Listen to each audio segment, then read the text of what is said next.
Hello, everyone, and welcome back to another special kind of one-off music video here.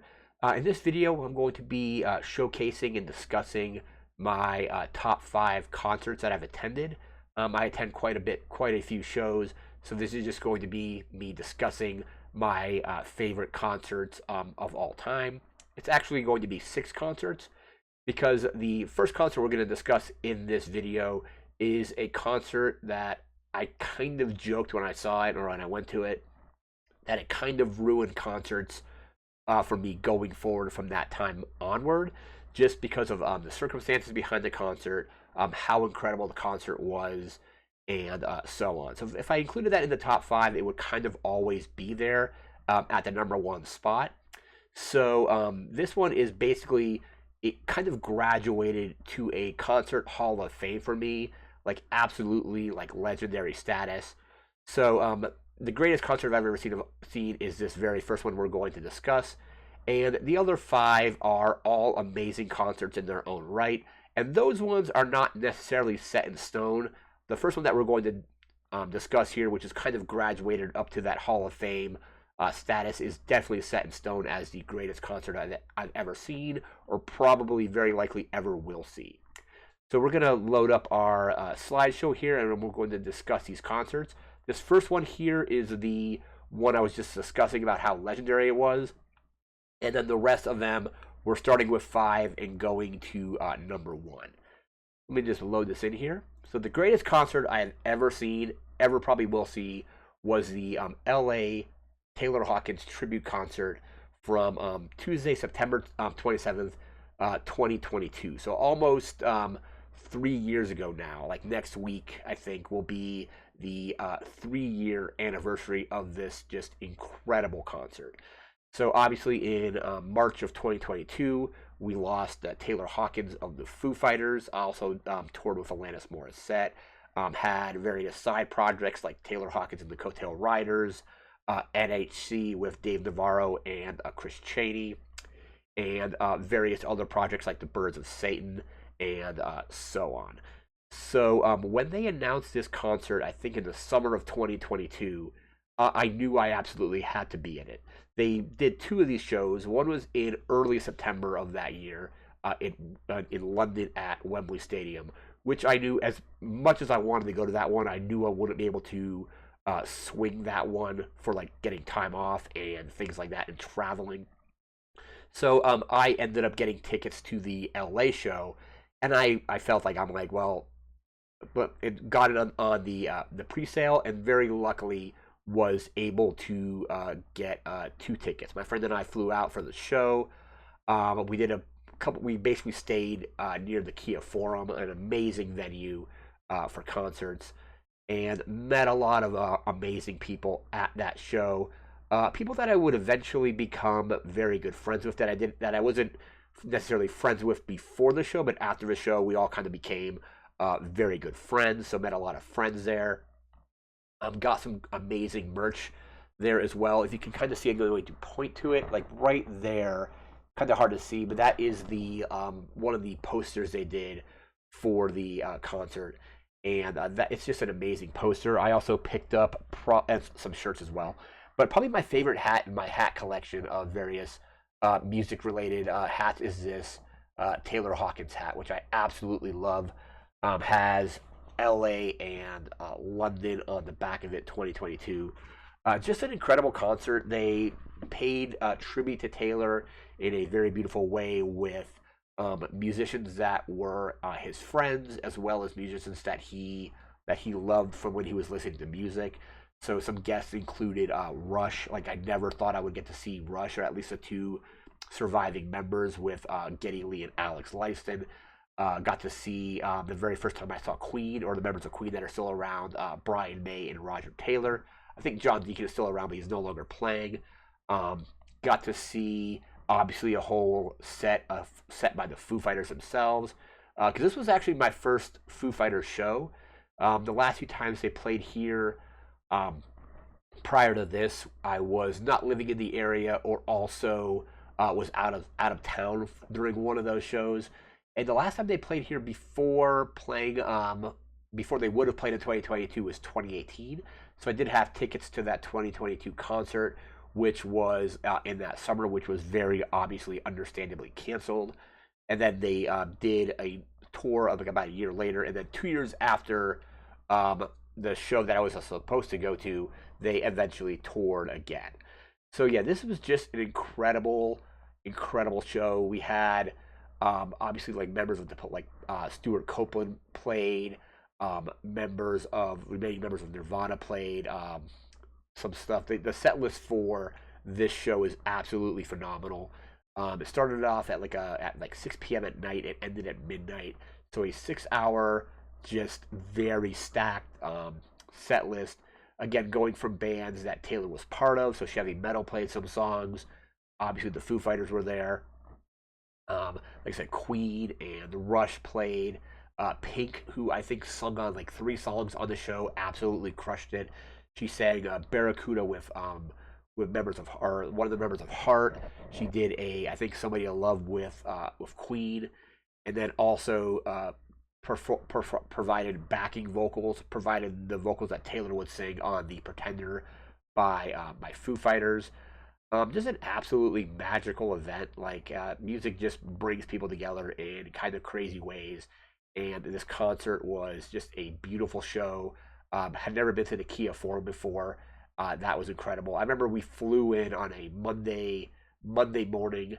First thing we did was we went and got coffee and donuts at Sidecar Donuts. If you're in LA, it's amazing donuts and coffee. We went to Santa Monica for a little bit, and then came and then took a car back to Inglewood, California. We were staying basically just a few blocks away from the Kia Forum. And that morning, the morning of the show, I got up pretty early, went to get a bunch of merch. Actually, got merch the day before, and went back the second day to get the poster and some other stuff. And then came back that evening for an incredible show. Easily the greatest concert, like I said, I've ever seen or ever will see. And this was the one that, like I said earlier in the video, is legendary status. It will probably always be the greatest concert I've ever seen. Like I said, it was like a 6 hour show, from 6 p.m. to basically 12 a.m. And then we flew out the next morning. So by the time I got back, I had been up for like close to 30 hours, like 28 hours. Totally worth it. Would totally do it all again in a similar situation. But such an incredible show. All right, now we're going to get into the proper top 5 concerts. So next concert up here, we have Metallica when they played. I saw them at Mile High Stadium. I'm a huge fan of Metallica and had never seen them before this show.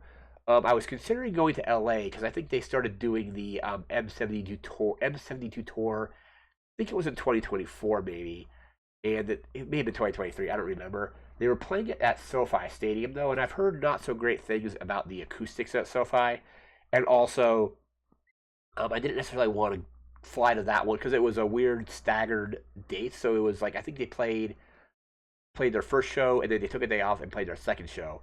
When they played here, when we came down for it, they played basically, like I said, it looks like it was June 27th and June 29th. So they took a day off in between. And I didn't necessarily want to fly to LA and stay near there for that long. I usually like to stay in Hollywood when I go to LA because it's kind of central to everything. I probably could have made it work, but kind of patience paid off, and they played this show back in the end of June, and it was an incredible show. They had 2 openers each night. So night 1 was Limp Bizkit. Limp Bizkit was pretty good. I'm not a huge fan of Limp Bizkit, but I think that was still a bit of fun. And then, well, actually, sorry. The first opening act that night was Ice Nine Kills, which I've talked about on this channel before. I had a coworker tell me about one of their albums. It was all songs based on like slasher films. So it was all like songs based on like The Nightmare on Elm Street, Texas Chainsaw Massacre, Friday the 13th, and so on. So they were the first opener on the night 1. And then the second opener was Limp Bizkit. Like I said, they were pretty good as well. Actually, I think I preferred the Ice Nine Kills set, but Limp Bizkit was fun. And then they played their first set. Metallica played their first set after that. And the kind of cool thing with this show is Metallica has so many songs that they play 2 nights with no songs repeating in any of the set lists on each night. So if you want to get all of the songs, you had to go to both shows.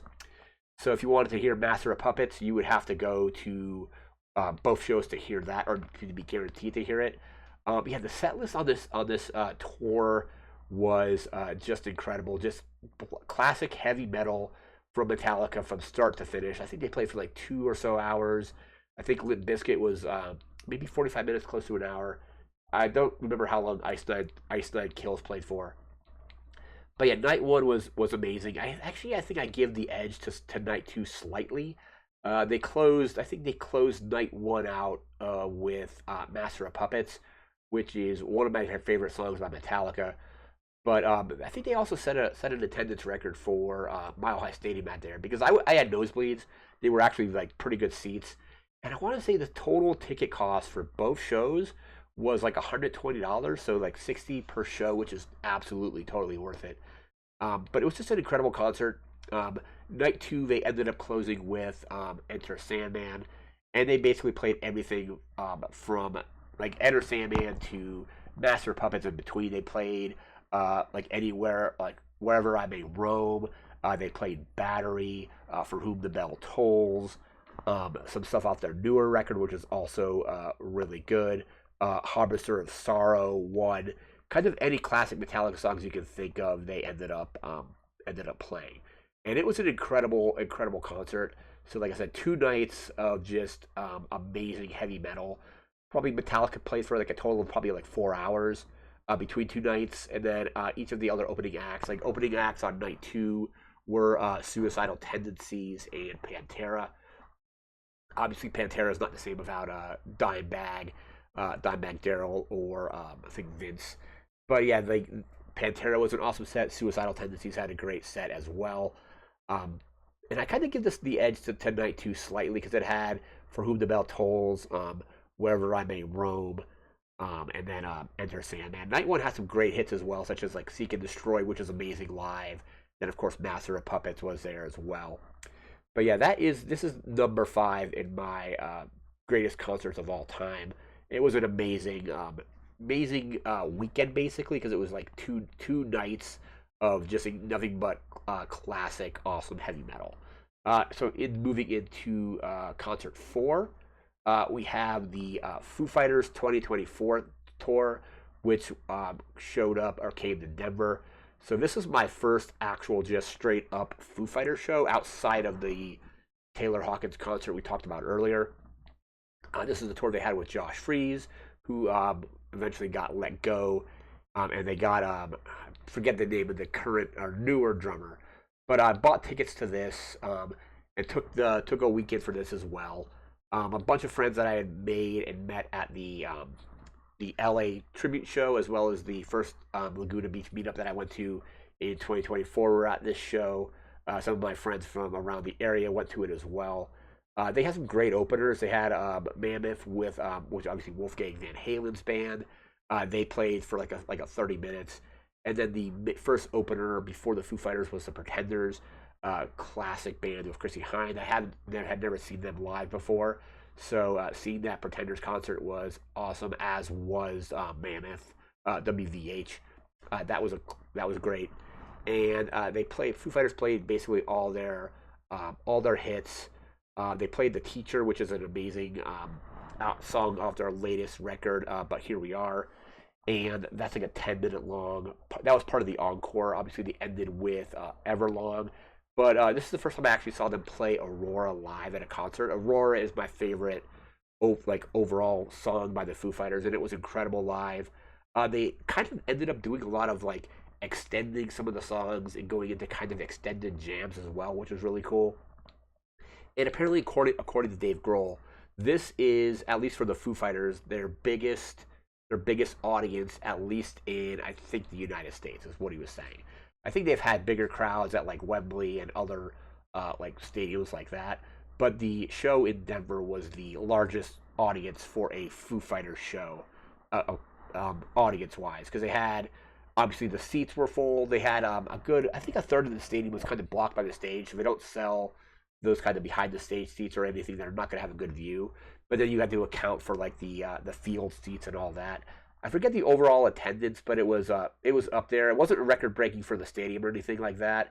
Like I said earlier, the Metallica concert, I believe, beat that out. And I think Robert Trujillo of Metallica was saying during that I think that the highest attendance prior to that was the Eras tour. The Eras tour stage, though, I think Metallica stage was a circular stage, so they were able to. And then they had like a basically a pit within that stage. So this Foo Fighters show came close to that, but the Metallica show ended up beating that out attendance wise. But yeah, this was a fantastic concert. You can kind of see it here. I'm going to point above right there. That poster below the Taylor Hawkins poster is the poster from the Denver show. So usually when the Foo Fighters do these shows, they do an exclusive poster for each city.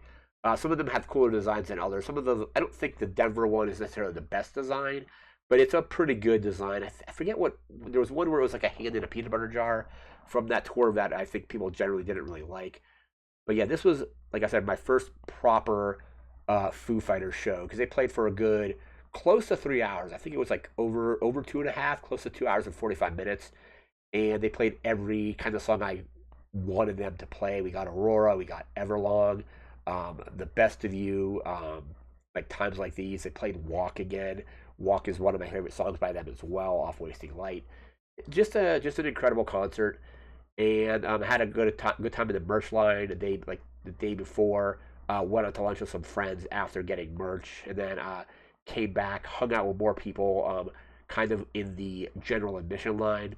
I didn't have field seats; I still had nosebleeds, and I went to that concert with one of my friends as well. So that is number 4. Into number 3, I think we're on number 3 because we did Metallica, Foo Fighters. Yeah, number 3 here is Garbage. Obviously, I'm a huge fan of Garbage, so you knew Garbage was going to be in this list somewhere. And I've seen Garbage, I think, 8 times now. I'm about to see them in about a month to make it my 9th time. But this is their tour from 2018, 20 Years Paranoid, which celebrates, or was celebrating, in my opinion, their best album, Version 2.0. So Version 2.0, my favorite album from them.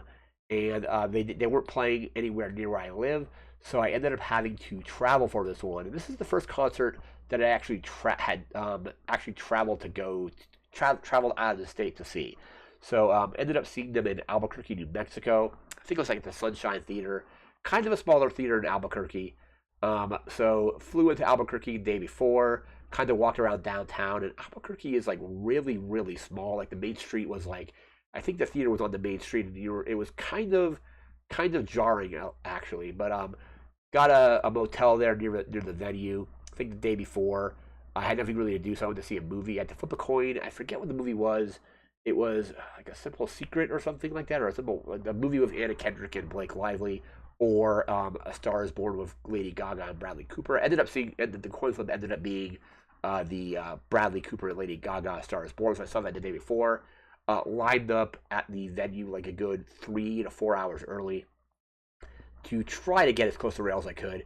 I ended up not buying a VIP ticket, and if I did, I probably would have been on the rail. But made some friends in line, friends that I actually still talk to occasionally to this day. The people that were right behind me, like I kind of talked to them before the show, and be like, hey, we've been in this line for like 3 hours.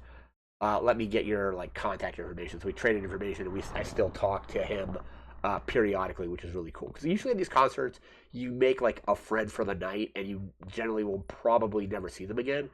And kind of wanted to avoid that with this show, so I did that. But yeah, after that, they had, I think it was called Rituals of Mine was the opening act for the show I went to, and they were really good. And then Garbage came out and played their 20 Years Paranoid tour. So I knew I had to be at this concert because this is my favorite album from them, one of my favorite albums of all time. And they basically played that album in its entirety, including the B-sides. And I think they did one song that was a couple songs that were not on this album. I think they played Cherry Lips and No Horses, which are No Horses I think was a single they released like the year before. And then Cherry Lips, obviously a hit off of Beautiful Garbage.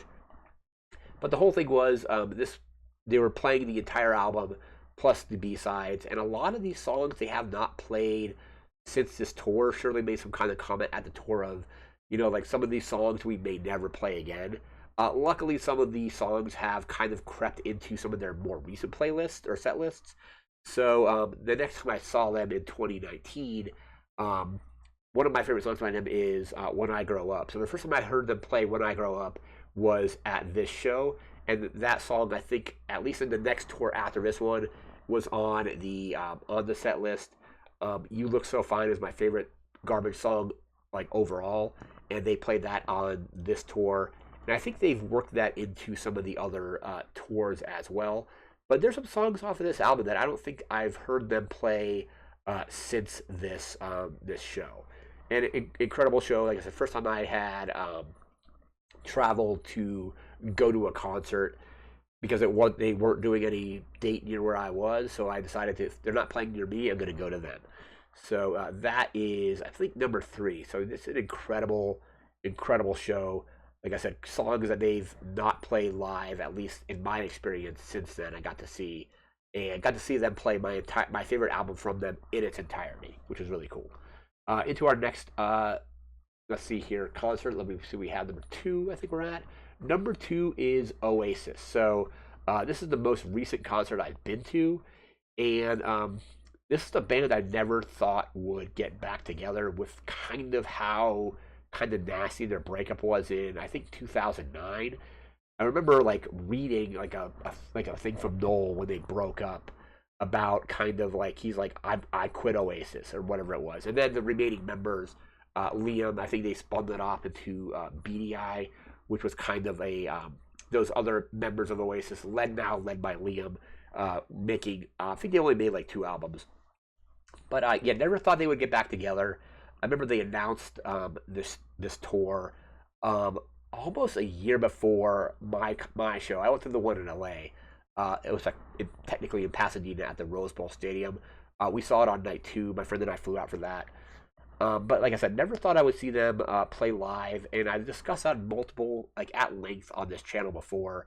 The kind of three formative albums I listened to in 1995 a lot were the debut album by Garbage, the debut album by Foo Fighters, and Jagged Little Pill by Alanis Morissette.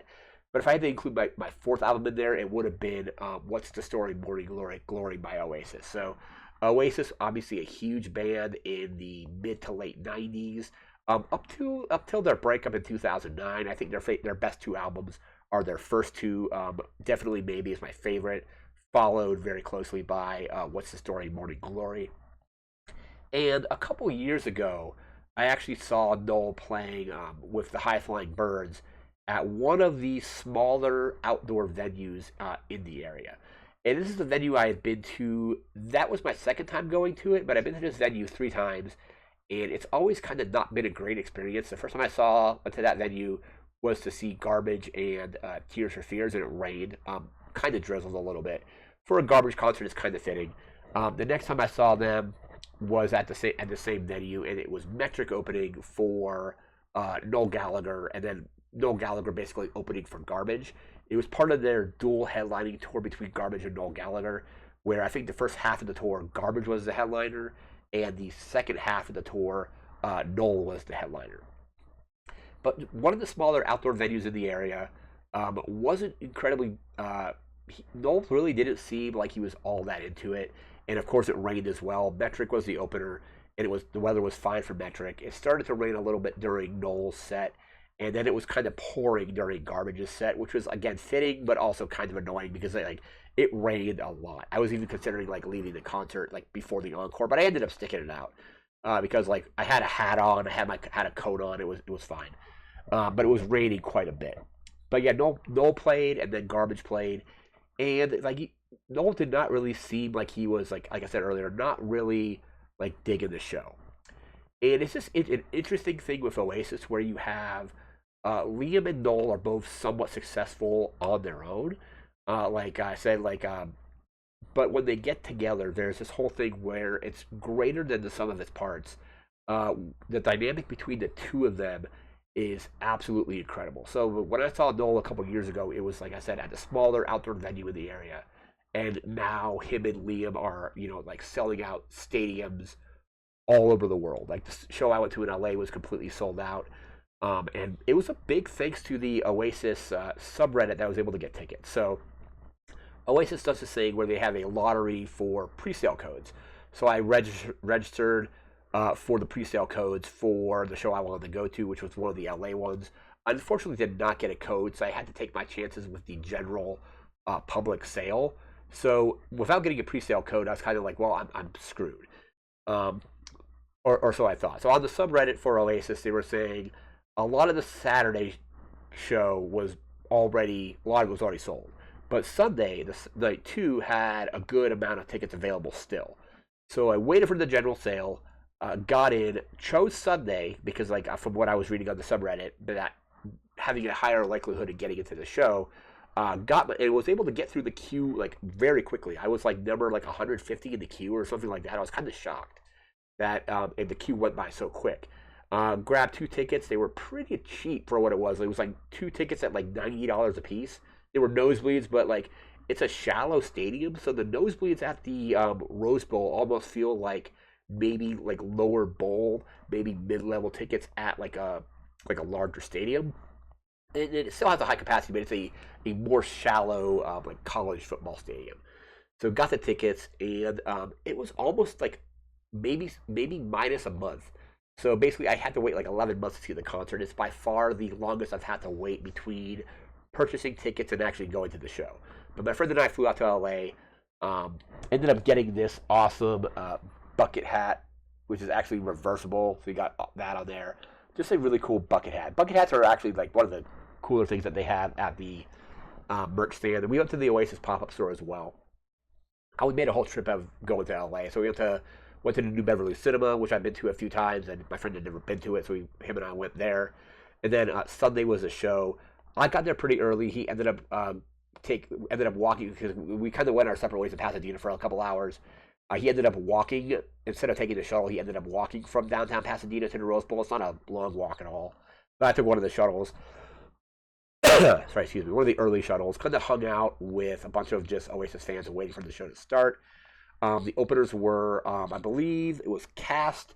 Cast actually opened, even though this poster over here said the North American dates are Cage the Elephant. It ended up being both Cast opening, who I'd never heard of before, and then Cage the Elephant, which I think I've heard one of their albums. They do like Ain't No Rest for the Wicked. It's probably one of their most well-known songs. So they played, and then Oasis played for like a good solid 2 hours. Just an incredible performance. Liam and Noel both sounded amazing. Sounded better than he did at the show that I saw a couple years before. Liam sounded incredible. I think a lot of people were worried on the shows where it was a show immediately followed by another show that Liam's voice was going to not really hold up. It held up incredibly well. Sounded amazing. Everybody around was just like vibing to this concert, and it was just absolutely incredible. Like a magical experience about how, like I said earlier, both Liam and Noel on their own can they play smaller venues, it's fine. But when they get together, we're going from selling out small venues independently to selling out stadiums like all over the world. So it was an incredible concert. It took us like 3 hours to get back to Hollywood though. So that was kind of an adventure.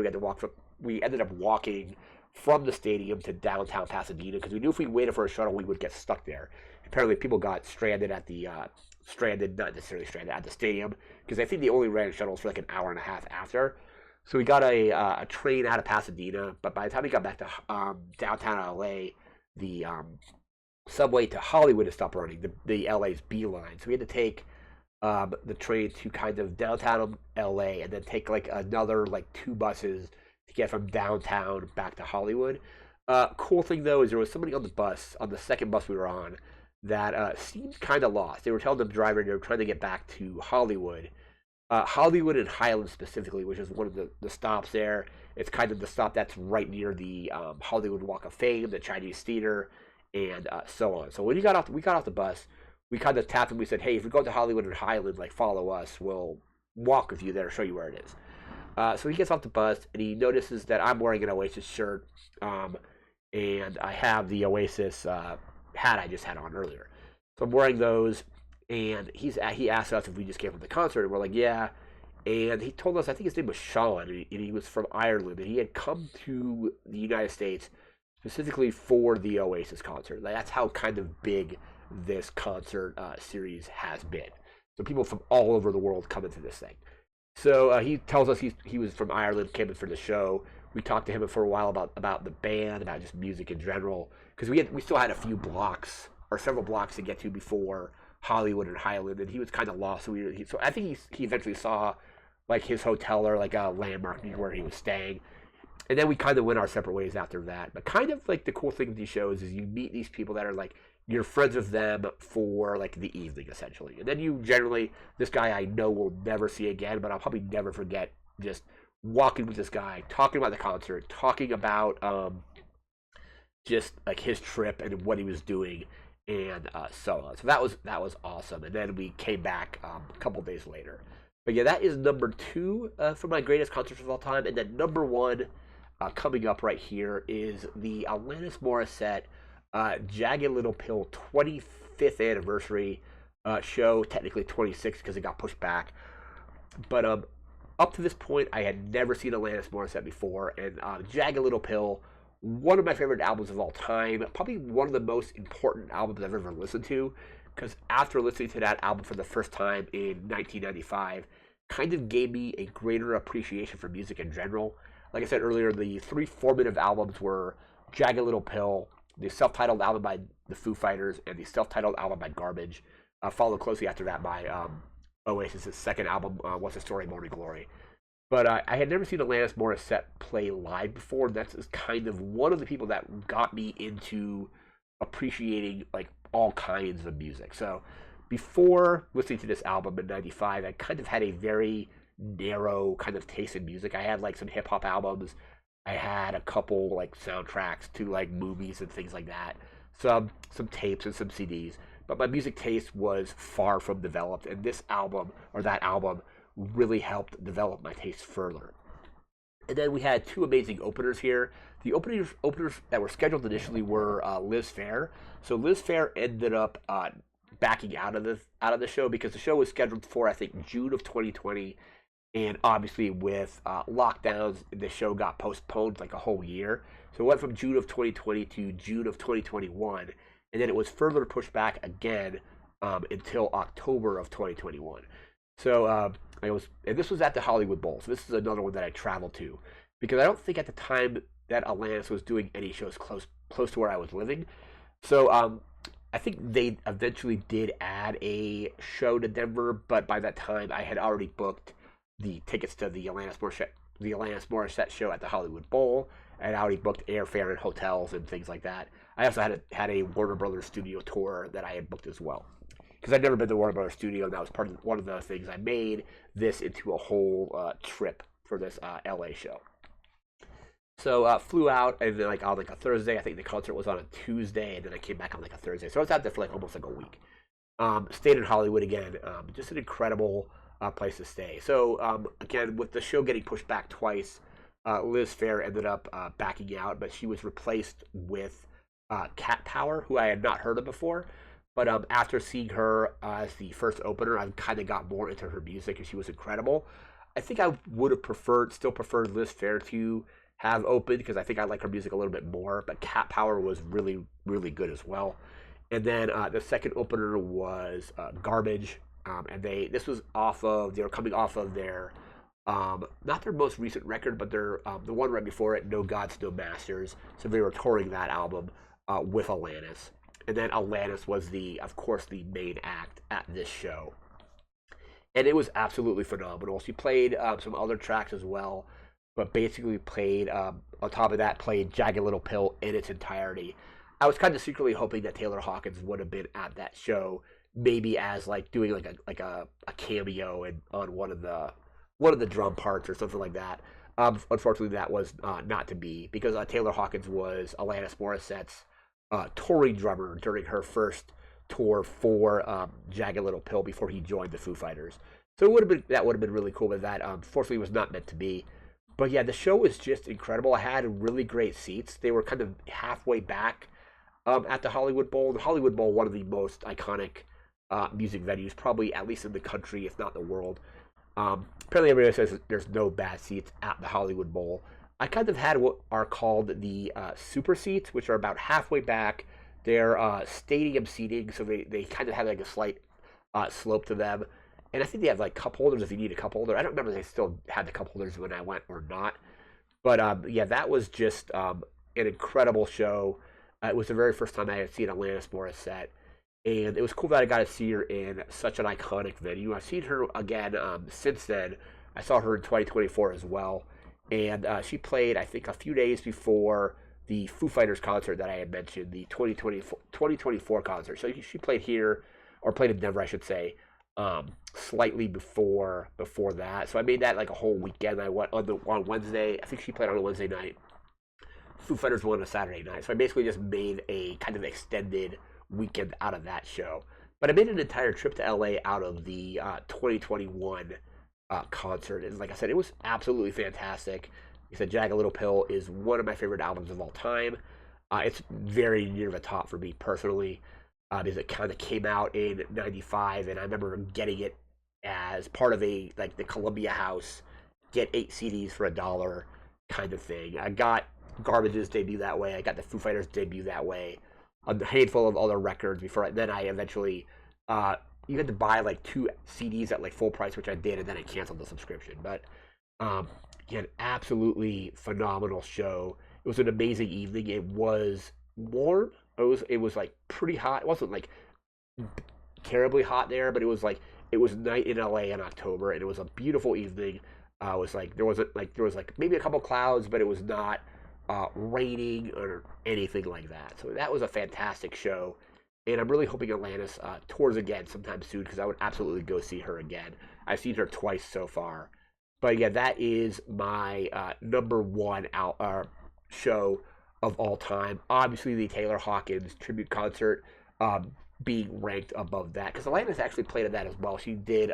She performed "You Ought to Know" at that show as well, but like I said, the Taylor Hawkins concert is kind of the Hall of Fame concert for me, where it is, like I said jokingly, that kind of any concert going forward from seeing that was kind of just jokingly ruined because of how amazing that show was. But yeah, that's been my top 5 concerts. So again, we started with the Hall of Fame concert, with being the Taylor Hawkins tribute, the LA one from 2022, followed by Metallica's most recent tour, followed by the Foo Fighters. I think they're coming out with a tour somewhat soon. So they're tour 4, but here we are at number 4. At number 3 was Garbage and their 20th anniversary tour for version 2.0, and then after that, the Oasis Live 25 tour, which is absolutely incredible, and then at number 1, the Alanis Morissette show from the Hollywood Bowl in 2021. So that has been just my top 5 concerts. These may change at some point depending on what other concerts I go to or see. But the Taylor Hawkins one is kind of cemented as being in the absolute best. But that is going to do it for this video. Thanks again for watching. Remember to like, comment, share, subscribe. Thanks for watching. Take care and have a good one. See ya.